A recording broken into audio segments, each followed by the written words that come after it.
Thank you. I'm Keith Elwin, lead game designer of King Kong. Next to me, our mechanical engineer, Harrison Drake. Codist extraordinaire, Rick Naegele. Sound guy and native Tacoma in close, area. Jerry Thompson. And behind me, first pinball show, a voice artist we use all the time, Rick Zieff. So this is going to be different. Usually we go through and, figure out what we're going to do, but we're just kind of winging it. I haven't even seen this. So Harrison thought it was funny at our expo tournament our expo presentation. He threw in some extra slides to throw me under the bus and make it awkward. So I said, just make the whole thing awkward. It'll happen again. Yes. So I'm seeing this as you guys are seeing it. Let's go. Oh, yeah, the myth. Okay, here's the first one he's doing. So we had to come up with a subtitle for King Kong. And basically, we were just kind of throwing darts at the dartboard with different names. And the one George loved was The Myth of Terror Island. And I was like, okay, yeah, that sounds fine. And then the artists get back to me. He's like, I cannot center this. So... So we told Jeremy, well, what would you like it to be? And he's like, well, can we get rid of one of the words? So I was like, well, how about just Myth of Terror Island? And so, of course, we spent like a week going back and forth till everybody finally agreed, yes, Myth of Terror Island, it shall be. Biggest fight of the project by a mile. Yeah. This was early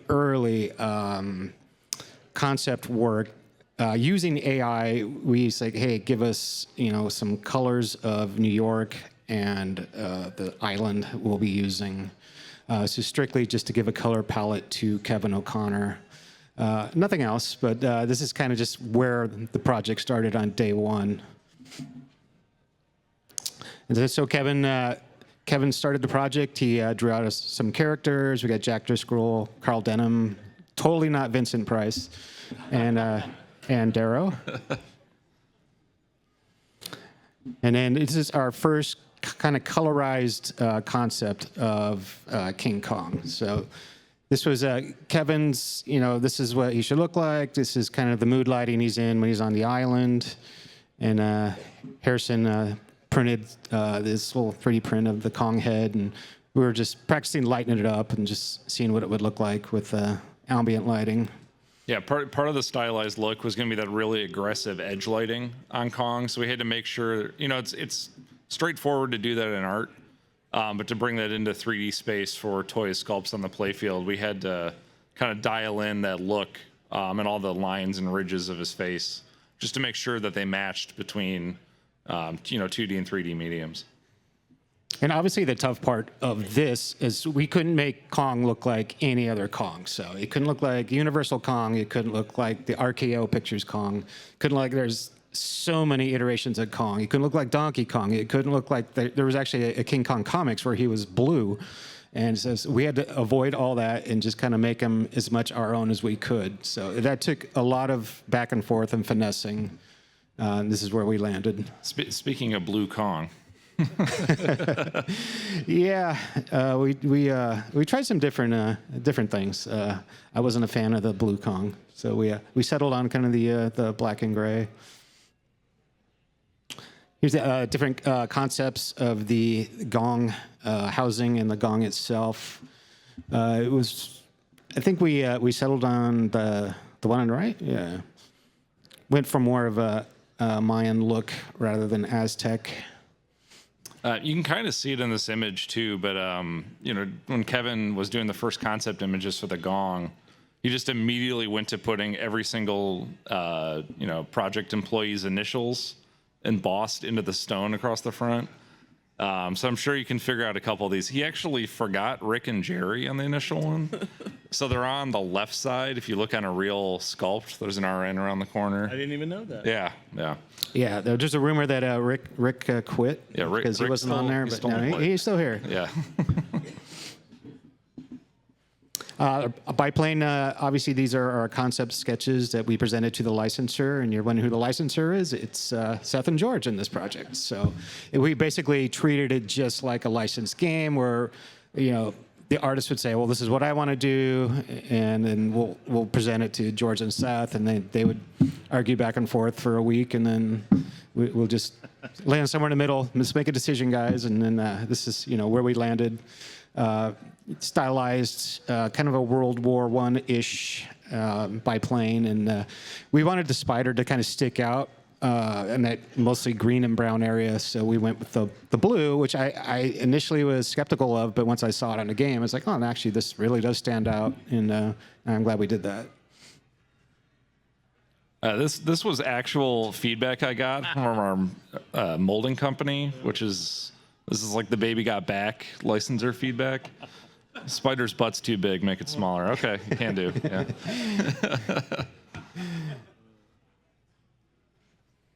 All right, let's talk Playfield development. What do we got? Oh, yeah. Probably really hard to see on your monitors, but we basically, you'll see I have some videos later, I believe, of how this Playfield was born. The Playfield didn't change a whole lot because it was basically designed around the upper right area, the little punchback area, and we just kind of filled it in with other shots as we went. We tried a couple of things that didn't work on the kind of in the middle, top middle, until we finally got that geometry right. And then by the time we got all the way to the right there, that's pretty much our finished CAD file. Yeah, a full left to full right on this is about 9 months of development work. Yeah, you can see there used to be a pop bumper and a scoop where now the spider pit is. Yeah, this has the old gong on it too on the second image, which we have some close-ups of. But all right, we call this Whitewood Zero. So this is Keith and I kind of hacking together like a minimum viable shootable game to test some of the early geometry. So as you can see, that shot, the upper right area, was originally a little 180 ramp. So you'd shoot the little loop there, it would fire up the ramp, and I was like, oh, this is awesome. This is fun. This is totally cool. So it's like, yeah, Harrison, let's do this. And then, of course, everything that works great in a Whitewood, then you get actual production parts, and then do we have that video? No, we don't have that one, yeah. Okay. We put actual production parts in there, and this shot would work maybe once every 10 shots. So I was like, all right, that's not going to work. Yeah, there was a 2-exit diverter system built into that ramp as well at one point that really added to the clunk. So we built it, it couldn't stay. Yeah, so did some iteration and ended up with what we now have is the punchback target. This is us testing our river. As you can see, when you shoot the ball at the middle, it comes flying around there. So I needed a way to slow it down. So I figured, well, how can I thematically slow it down? So I figured, well, there's a river, there's a chasm in the King Kong story. So I came up with a little zigzag thing like you would see in some of the old 70s games that, ball would be kind of floating down like on a knockout, just visually cool. And so we try to keep that as visible as possible by making that whole sculpt translucent and keeping the plastic above it clear. Ooh, there we go. Original Kong concepts. Originally, the Kong was going to be on a motor and go up and down. It would have a magnet. It would kind of grab the magnet there and then kind of throw it through a loop back to the upper right flipper. But it was not fun to shoot at all. It was just kind of, the ball would just kind of hit it and would just drop dead. I was like, well, this kind of sucks. So we went back to the drawing board on that. Yeah, so this is me taking an Elvira spider and see if I can get some free motion out of the magnet that we had over there. So yeah, we got a piece of spring steel. We attached the spider to it just to see what would happen, if we put the spider just above the ball, if we can get the spider to grab, the illusion of grabbing the ball. This is the...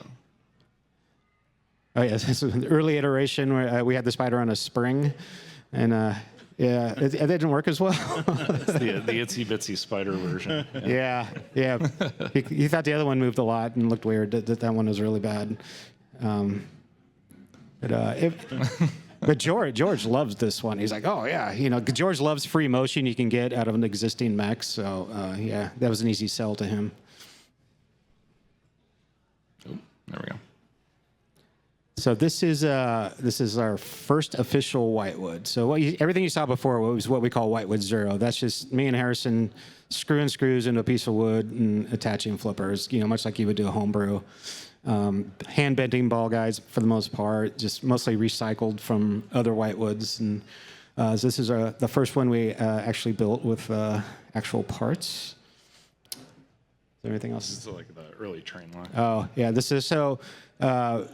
As you can see, we have some foam core trains there. George wanted to train there. He wanted Kong to smash a train. So I just took some foam core pieces and mocked it up just to see how visible this would be. And I was like, all right, yeah, that'll work. Yeah, part of the issue with how the Kong sculpt was going to work was it, he's cut off at the waist, and there's not really a visual excuse for why he doesn't have legs anymore. Pretty brutal time on Terror Island if that happens. So, half of pinball is creating the world under glass, right? So Kong looming over a train line, right, leads to some nice gameplay elements, but also gives some nice visual excuses for where, kind of the sculpts end and the reality sets in of like, yeah, you can't have legs, right? Yeah. All right, so this was early Kong stuff. So initially, kind of the goal I had in mind was full overhand throw of a pinball. So just a quick mock-up mech that had running on my desk, which was he had a shoulder and an elbow and a hand, if that makes sense. Pretty complicated mech. I'm sure Rick would have absolutely killed me if we had actually shipped this. We had him holding balls, but the coordination to actually get overhand throw was going to be quite difficult. You can get one Playfield to do anything. To get 1,000, 5,000, 10,000 of these things to do them off the line, that's pretty darn hard. So this was a mech that we can do anything. That doesn't mean we should. So from here we kind of iterated into the Kong that you have now. One of the quirky things, right, is you're making everything all at the same time. You don't start with a King Kong sculpt, so sometimes you have to come up with some placeholders. The Stern Pinball CAD network is rife with placeholder CAD models, so I pulled some Big Buck Hunter CAD as a reference for the Kong placeholder. So we ended up with Robo Deer. That one ended up on my game, I think. Yeah, I think Rick got that one for a little bit. Yep. If anyone's curious, the Big Buck Hunter Deer, that is the actual CAD model that is in our network. I just 3D printed it and stuck it on the Gorilla. So, yeah. Here's a bit of behind the scenes of how the animation pipeline works for Kong. So our systems team worked pretty darn hard and developed a Blender-based pipeline for doing all of the animations for Kong digitally, so we can test them, iterate them, make sure they're up to what Keith and Rick are looking for, and then ultimately that data gets processed into stuff that we can deploy to the game code and runs on the Spike system. So this is kind of a back and forth of the digital version versus the real physical manifestation of what that animation looks like. The test fixture, of course, turned into Keith's fan club, which is a good benchmark of how repeatable some of these things have been. And this is the pre-disco light version. Yeah. So this just kept growing and growing. Our lab tech loves upgrading our test fixtures. So of course, there we go. Yeah, we get some disco lights in the YMCA. Yeah, these guys have been doing this for about 6 months now, so it's 1 million YMCAs in a row. So, no, thank you. All right, here's your time to shine, Rick. All right. So these guys make a Playfield and then basically turn it over to me, and then I start coding this fast, actually. Pay no attention to the clock at the top. Don't look at the clock at the top. It's actually time lapse. But this is me actually coding the selection screen for the game. Took about 2 hours, and that's basically just filling out a bunch of stuff, copying Godzilla's selection screen and moving it over to this game. But this is all we do. We just sit around and make code for the game based off of Keith's design. Me and Josh Henderson was my number 2 on this project, so he came up with a lot of the rules, a little bit himself, in addition to with what Keith had on the design document. So yeah, so that's pretty much my process there, is just going here, and you can see a little bit later on. I'll get into like debugging stuff live and compiling stuff, but basically I just compile here and then go back to the drawing board if there's an error or something, and then once I get going, then run the game here. And then the game runs or crashes, and then I have to go back and fix something. That's basically my process, and then that leads into other stuff that bringing in Jerry's stuff. He's the glue. He's underselling it. He's the glue that holds it all together. Yeah, it's a lot of bringing in assets from the artist, bringing in assets from Jerry and what Rick do, and then throwing it all in the game and seeing what sticks, having Keith play it and come up with it. This is the first mode that we had running in the game. It's just basically a shoot everything mode, but I fill out this skeleton and then send it to Josh, and then he'll actually put the real rules in. Next one. Yeah, is, pretty much every mode is exactly the same on day one. Yeah, and if you play that one again, you can see the background video is always the same in all of our modes for the first game. It's the Iron Maiden cloud loop. It's just always been in the game, and we just keep on copying it to the next game, and it serves as our placeholder backup for the initial game. And then this next video is it's the Whitewood one. This is our basically our Deadeye mode, but it's using assets from Avengers, the gamma ray assets because it had an eye in it. So I was like, oh, this is themed perfectly. So we'll just use this as our placeholder until we get like final assets from the guys. This is before we had any of the jackpot stuff in there, so it's kind of rough, but I got the concept down, and you just basically keep plunging skill shots until the time's up. Yeah, a lot of both on the playfield and software side of things, a lot of the early stuff is all just like kit bashed out of whatever's on the Stern network. So finding stuff, adapting it to what it needs, to fill this one specific spot until the real stuff shows up later. Art stuff. Who's talking art? Oh, I'm stuck in art. All right. Here's our initial. I think this was the Pro. Yeah. So the initial concepts from Kevin O'Connor. That's the Pro. This is the whole Terror Island motif. As you can see, it's fairly close to what we ended up with. Yeah, so we had 3 artists on this project over the course of it. So Kevin O'Connor did a lot of the conceptual work and ideation work. Greg Ferreras, legendary Greg Ferreras, handled a lot of the playfield art development. And then, Zombie Eddie, Jeremy Packer, the busiest man in pinball, came in at the end to tighten everything up, get it up to standards, get it ready for production, and that's ultimately what ended up. So it was a real, kind of 3-pronged approach for developing ideas, refining them down, and then getting them to production grade. Yeah, unfortunately, Kevin had knee surgery, and he just kind of dropped off for a while, and we're like, "Where'd you go, bud?" And then that's when he told us. So then that's when Greg and Jeremy kind of jumped in to help push it across the finish line.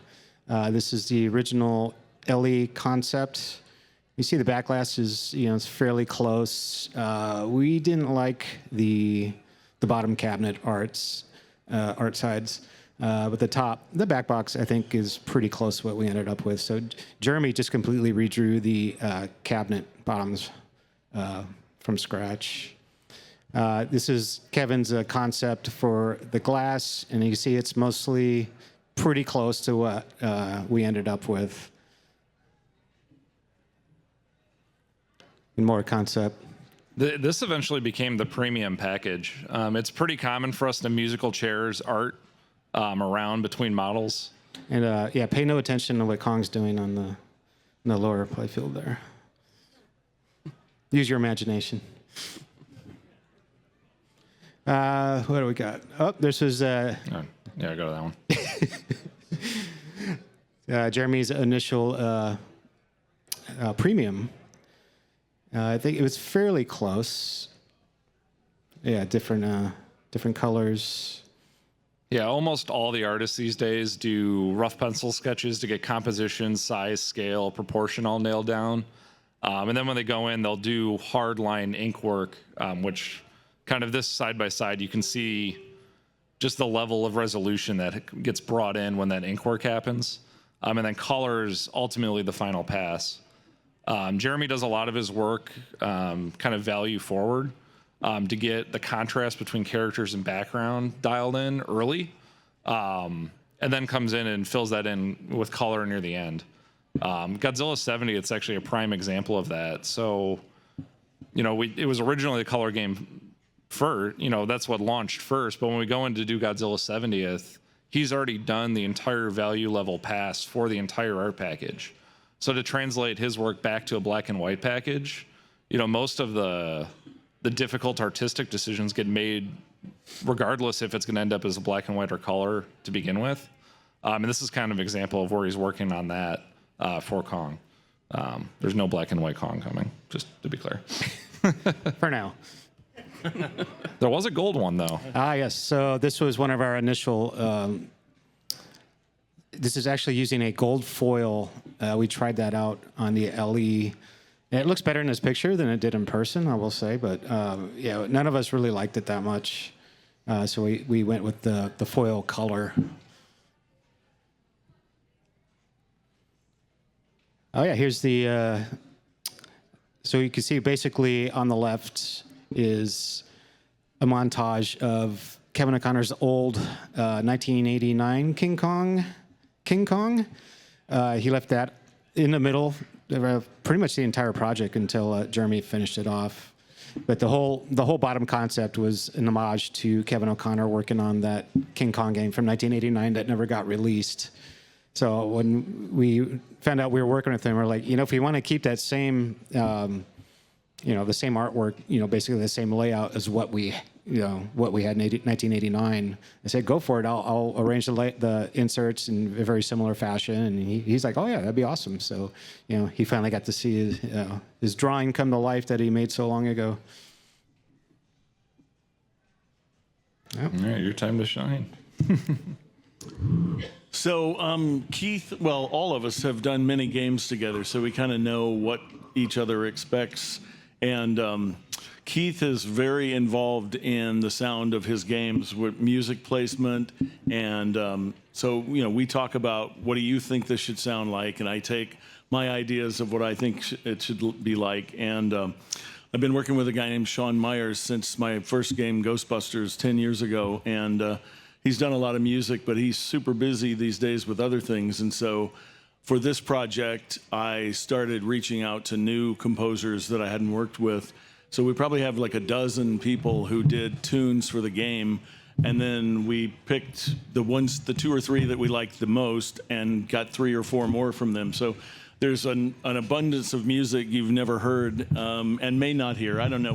Maybe we'll throw in a cutting room floor music part of the DJ mixer. But so Keith kind of gave me his idea of what he wanted the main play song to sound like. And Sean did that. And then I gave the guys, I prefer to not tell somebody exactly what I want from them. I gave them an idea of what, like maybe an old example of 50s monster movies, Creature from the Black Lagoon, stuff like that. And then also you're going to need to be in New York City at some point. So, and then just let them see what they come up with. Because, I find you give creative people license, and most of the time it's better than you would ask for anyway. So we have some really good music in the game. I'm proud of that. And then, so I get a whitewood just like the other guys and like you've seen here. And I look at that. Sometimes I have art to start with, and if I don't, I make sounds for every switch, target, all the stuff that you need basic sounds for.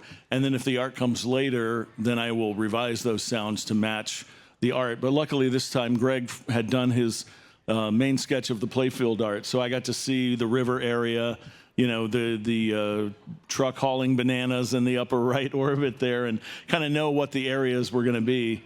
So I made all those sounds, and we talk about those. And then Keith said, well, I know I want Rick Zieff again, because Rick, this guy, has been with us. I worked on Batman with Lyman Sheets and George Gomez, and we had Adam West and Burt Ward to do voice work, but we needed somebody to sound like William Dozier because he had passed away. He was the guy, the narrator, you know, on a Saturday morning in Gotham City. So I put out a search for talent for somebody who could sound like him, and I got 45 auditions, and only one guy sounded like him, and that was this guy. They were awful. Jerry shared those with me. I was like, this guy sounds nothing like. Oh yeah, some of them. It's like, why did you bother? Yeah.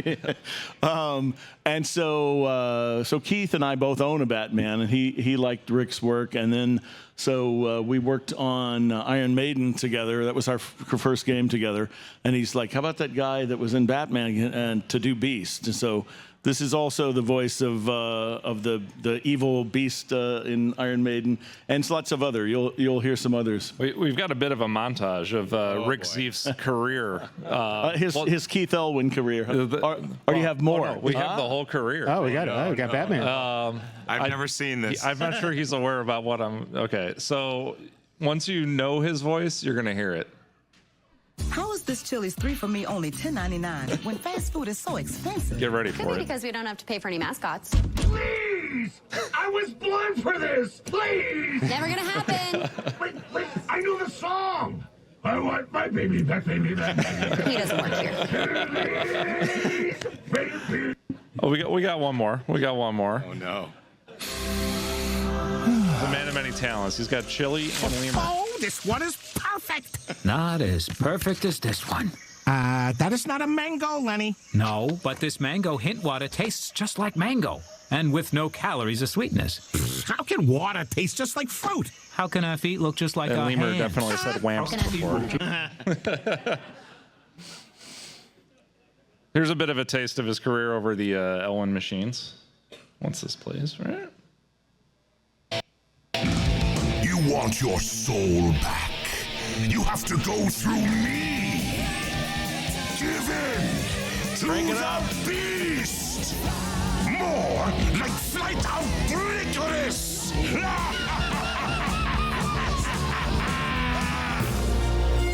Welcome to Jurassic Park. You're now entering the Triceratops paddock.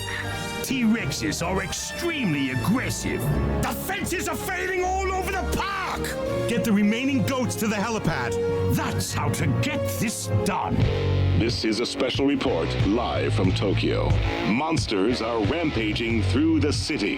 Can Godzilla stop those tanks before they take him down? Godzilla's rage seems to be increasing. The Tesla generator's wires are overloading. This is the Exilian controller. To ensure your cooperation, we have stationed monsters near your major cities. Time is running out for the human race. Choose your monster. K.O. I'm afraid the mission is a complete failure. King Kong, Myths of Terror Island. Brought to you by Stern Pinball. Grab your decoder ring, kids. It's time for Gary Stern's secret message. Buy a topper. We gotta distract Kong. Ring the gong. And Darrow's in the clutches of that beast. And if we don't act fast, it'll be too late for all of us. This is what happens when you mess with nature. We should have left him on the island.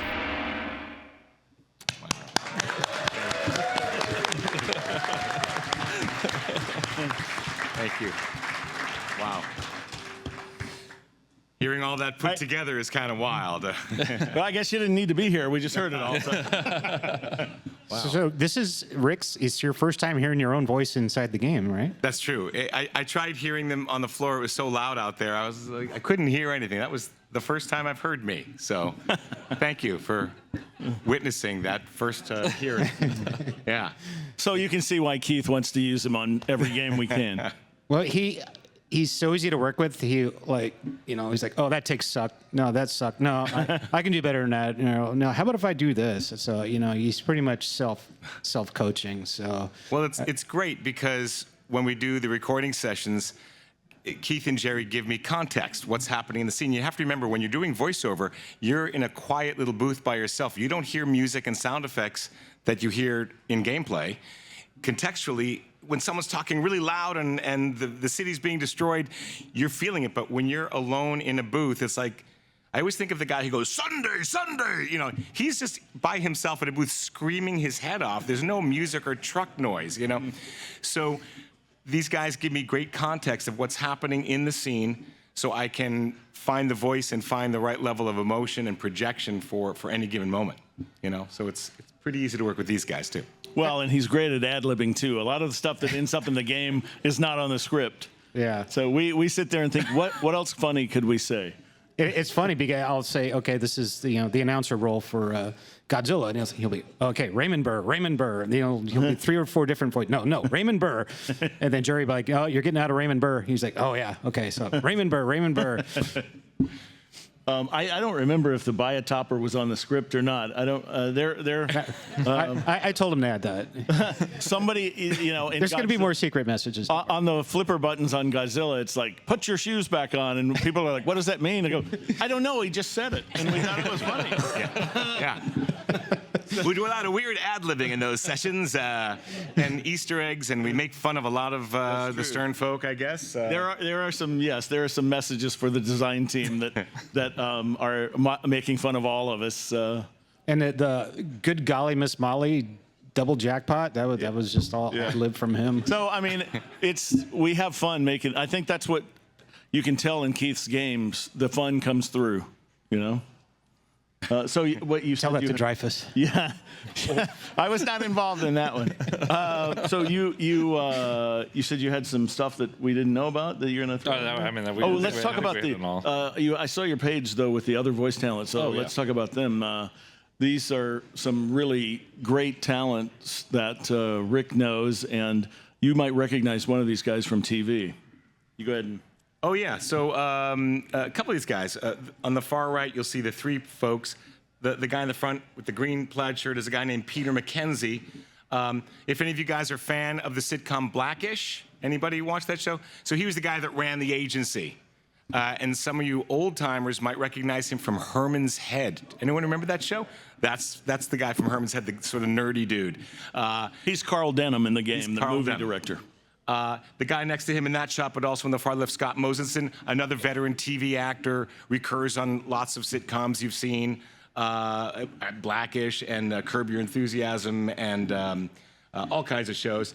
The beautiful young lady in the bottom is my glorious daughter, Katie Zieff, who has been doing voiceovers since she was tiny. One of her first jobs was playing a recurring character on Sophia the First, if you remember that show. She was a sorceress, and she got to sing some fun Disney songs. That's me in the Red Hawaiian. Brian? Yeah, from Impractical Jokers, Brian Quinn. Just one of those behind-the-scenes things to have the magic of pinball happens. Our board vice president and his wife are here, Brian and Shirley Katie. So wave at everybody there.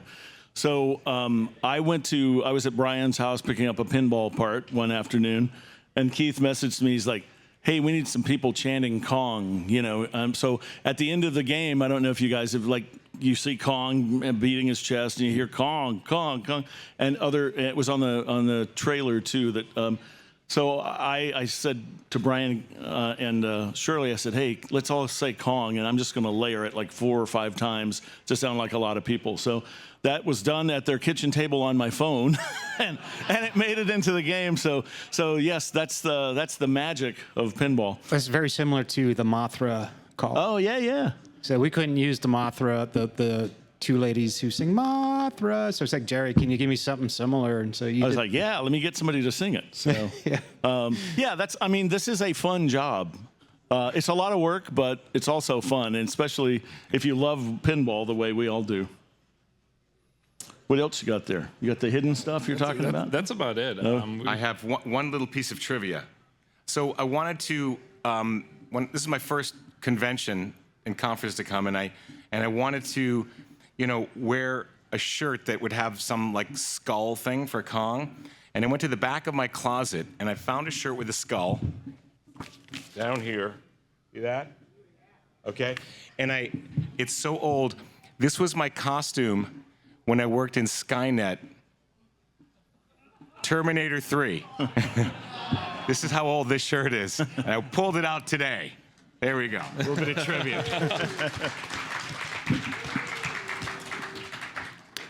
So with that, we have some time for Q&A.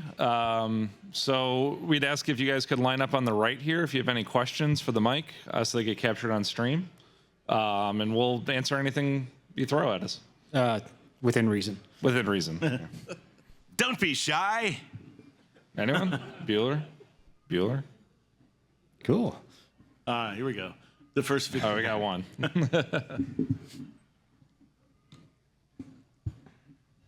Hey, thank you for the talk. I've always wondered, when you're going from like a whitewood or something, and you were going to production hardware, a lot of those shots probably, the feel changes. How do you do the tuning? How do you make something feel good again once you're going to different parts, different hardware? It's a bane of my existence. So when we're prototyping, we're generally dealing with hand bent parts on a piece of, basically a piece of plywood. Sometimes it'll have a little bit of clear coat, sometimes not. And then we'll get actual production parts in. We'll put them in, and it plays completely different. So one of the things I've learned over the years, in my 8 years at Stern Pinball, is if a shot works the first couple of times, I don't think it's always going to work. So what I do now is like what you saw with the little loop shot that went to a ramp, which worked great when we hand built it, put it on a piece of plywood, and then when you have inserts and then dirt starts getting in the ball paths and the flippers start to wear out, all of a sudden that shot doesn't work. So that's one of the biggest things I've learned is, okay, the shot works great, but keep shooting it every day. Shoot it 20, 30 times. I'd rub my hands on the playfield just to add dirt to it and say, okay, does this still work now? 3 weeks later after shooting this shot and it's all dirty. Okay, then now it's fine. Because it will drive you nuts because a shot will work great. You'll clean and wax the playfield, and all of a sudden, that shot's all over the place.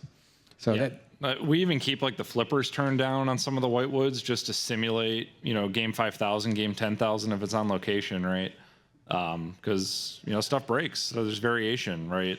You need to hit that lowest acceptable, machine that would still be up and running out on the street. Yeah, does that answer your question? Yeah, thank you very much. Yeah.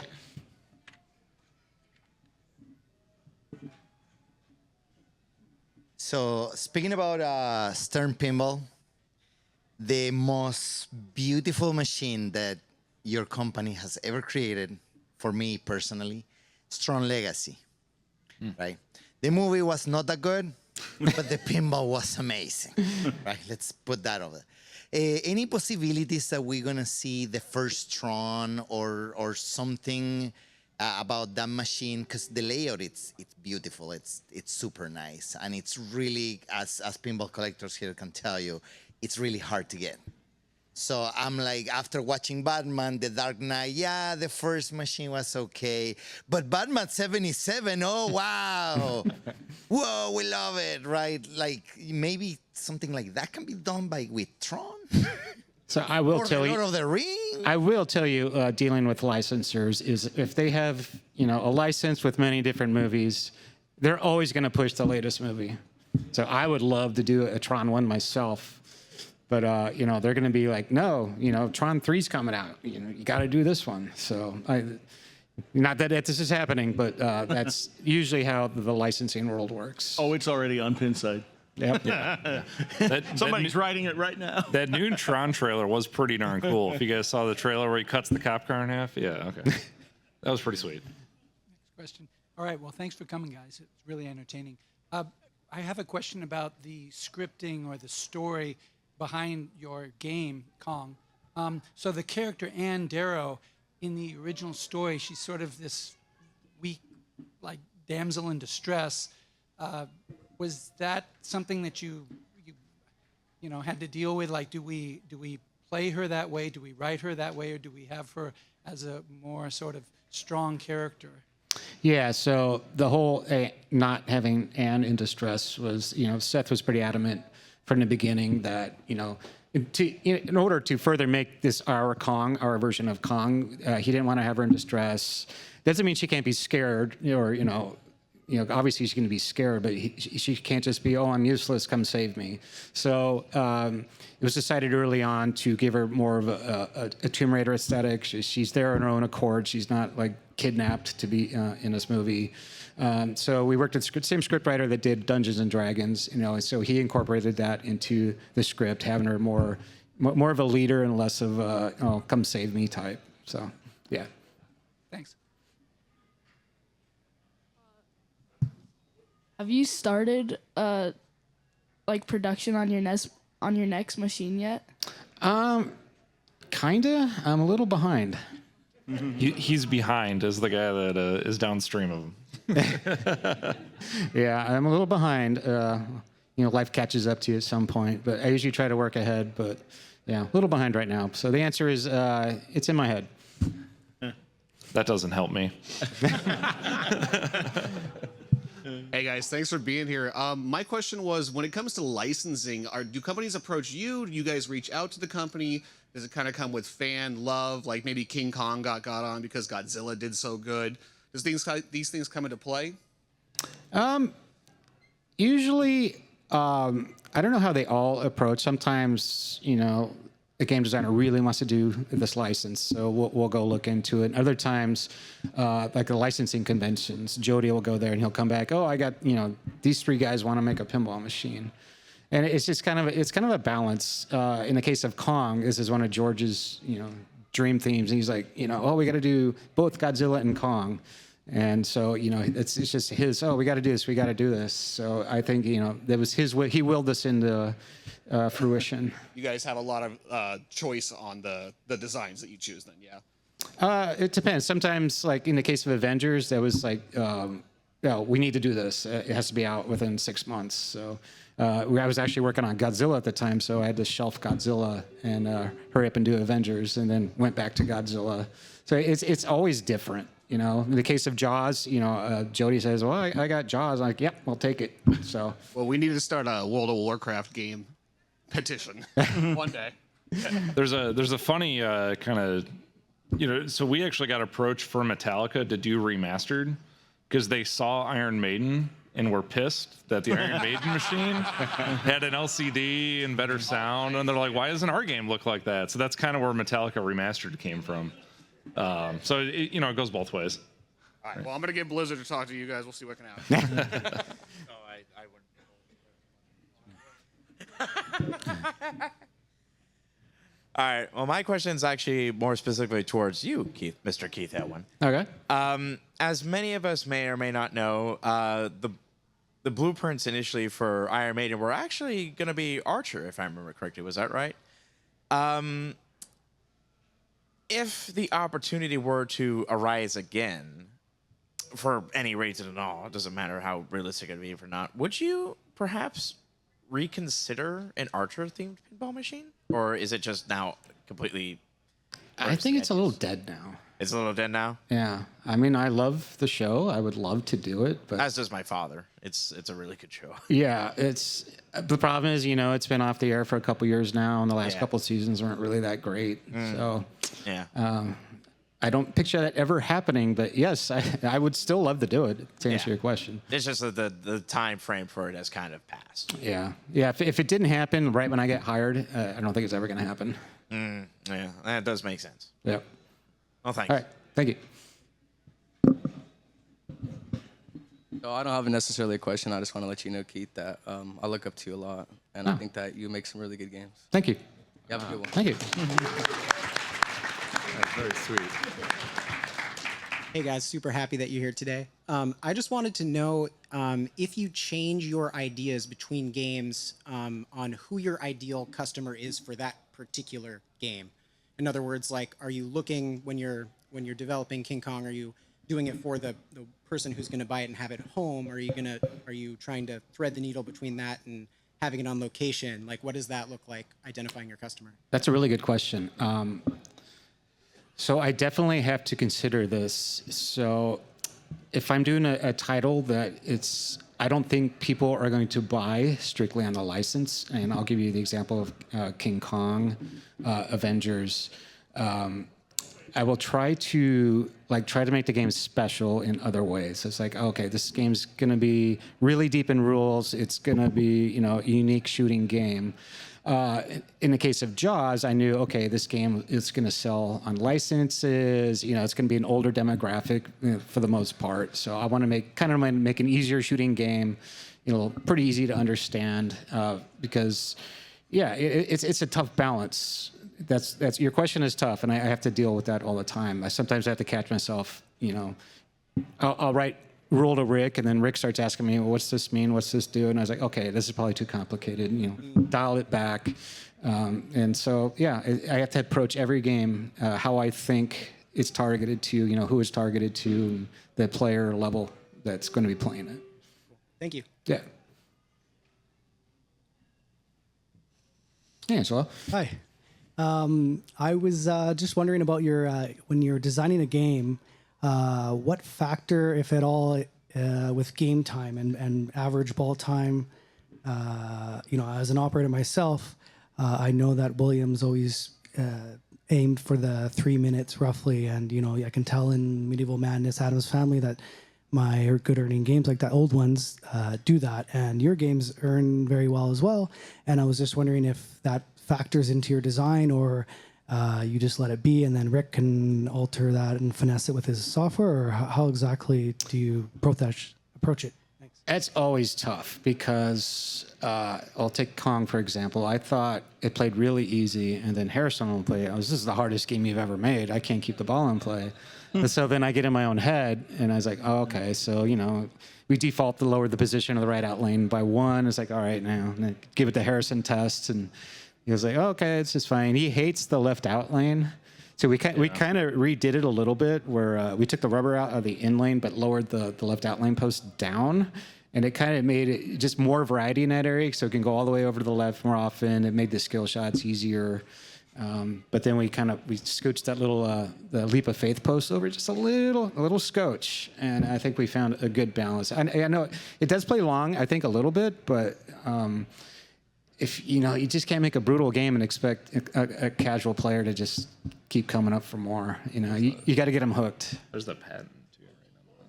The target game time stuff. Yeah, we also have the target game time ball saves. So I don't know actually where you get multiple ball saves, and the length of the ball saver is based on how long you've been playing to that point. So if you have a house ball on ball 1, your ball saver on ball 2 and ball 3 is going to be much longer. And that's something we patented with. He literally has the patent on that. It's something we did on Jurassic Park, just to give, because I see it all the time. Casual player comes up, instantly drains. And it's like, okay, that's a ripoff. But at least this way we have a target game time you can set in the settings. I think it's default 90 seconds. And you can put that up or dial it down any way you want. All right, thanks.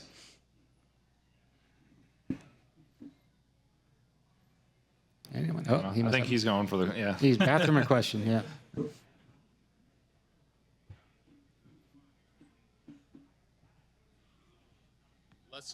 Less of a question, more of a general comment.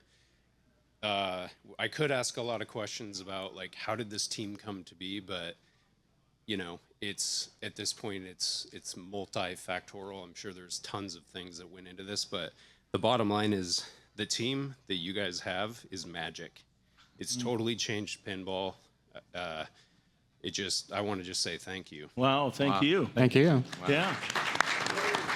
Yeah, we just showed up the day the plant opened and we got hired. So the Steve Ritchie approach. Yeah. Yeah, it just from what I hear, George was planning on succession at Stern, so he wanted to hire a new designer. Well, that was me. He's like, okay, we have a new designer, but now we're short an engineer and the software guy. So we all got kind of hired in the same 2-month window. And then George is like, you guys hang out and go do stuff, go to a barcade. And we're like, what? All right. Yeah. But then we just all became friends. Our significant others are all friends with each other. And we hang out. We've been hanging out this whole weekend. So, and it's once you're comfortable with your team, it's like, I don't have to explain things to him. I could just scribble something on a napkin and hand it to him, and he knows what I mean. And then, Rick can usually read my writing too. So it's like, usually. Yeah, it's a little weird because this team wasn't really engineered. Like none of us had done pinball before we were on this team. Like Rick had done video games with George. That's how he knew him. Keith is Keith. I got to thank George because like when I got hired at Stern as a project lead, I was 23 years old. Like, which is pretty crazy if you think about it. It's like, hey, here's a third of our business with our new up and coming designer. Have fun. Right. So the fact it worked out is kind of remarkable. But yeah, it was a weird start because we had another engineer working on Iron Maiden, who's actually the CEO of a JJP now. But he had started engineering on Maiden, and then we hired Harrison, and he just trashed all that and started over on doing his own CAD work. And then Rick got hired, and Rick had no idea what he was hired for, what game. So the code name for Iron Maiden was Egypt. So he's like, oh, there's some game named Egypt. And it's like, it was a couple months before you realized it was actually Iron Maiden. And you're like, oh, yeah. And they just like, he's not going to Maiden's biggest fan. So then that kind of worked out.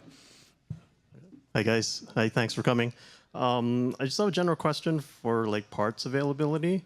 I know that obviously you have like all the machines that you develop, you have like the manuals and the parts list, and everything has a part number.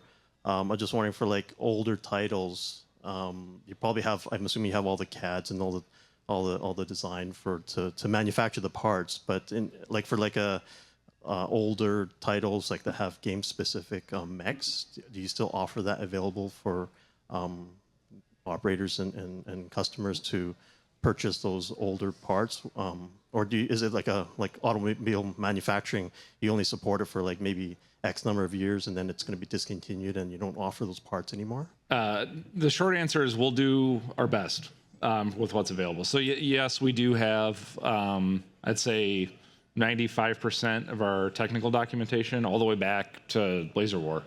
We actually just went through a whole digitization effort of it. The challenge comes, right, is like if we don't have something, it has to come from somewhere. And making one of something for a customer is a lot different than making 500 of something. The cost literally 10, 100 X's. You wouldn't believe what these whitewoods cost. So if we have it, yes, you can buy it. If we don't, we'll try our best. Just an anecdotal note, there's this very specific plunger on the Data East Turtles game that like 3 years ago, I get a request from our parts sales department. It's like, hey, do we have any of these? And all I got was a part number. And it was like, okay, well, let me go look in the archives. I found the prints, and luckily it was close enough to, it was possible to make it out of a part that we had in our current inventory. So I talked to our model shop. We got a one-off made for that customer, shipped it out to him, and that was kind of the end of it. All told, literally this is like part of my not pinball work. We're doing our CAD data migration right now, and it's like about 25,000 part numbers we're maintaining of CAD data. So if you can imagine the warehouse that'd be required to actually stock inventory of all that, it'd be pretty wild. But we do our best, is the short answer. Right, thank you. All right, I think we're 1 minute warning. Yeah. So last call on questions. Otherwise, we'll kind of be mingling on that area if anyone wants to stop by a chat. But thank you for coming. Yeah, I want to tell you one thing before you go. Thank you for coming. Thank you for buying Stern Pinballs and allowing us to do what we love to do. But I've been lead sound designer at Stern for the last 10 years, and I bought my first pinball game in 1998. Didn't know anything about pinball, but I loved Twilight Zone, and that was the first game I bought. And then, you know what happens. Then you have to have another and another and another. So I got Adam's Family, and then I bought a Fishtails and a Whitewater and a Roadshow. And the thing about those games is I kept seeing this one guy's name on every game, and that's Chris Granner. And he's coming up at 5 o'clock today.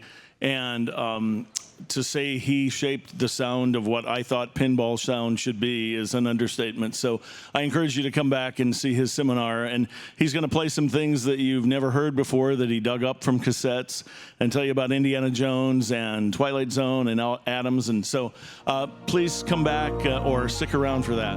And thank you for coming to see us. Thank you.